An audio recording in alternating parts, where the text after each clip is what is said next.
platforms including Rafale, I mean Pakistan claiming that Rafale has been downed, etc. Can you put that question to rest and clarify on that?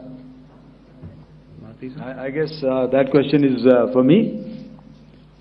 All right, I'm happy that you've asked this question. You know, we are in a combat scenario, and losses are a part of combat.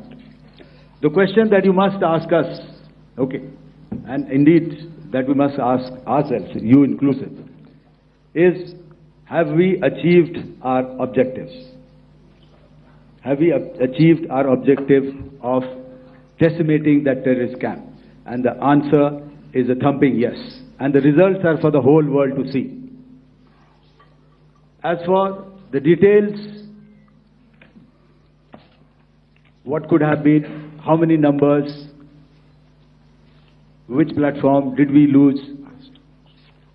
You know, at this time, I would not like to comment on that because we are still in a combat situation. And if I comment on anything, it will only be advantage adversary.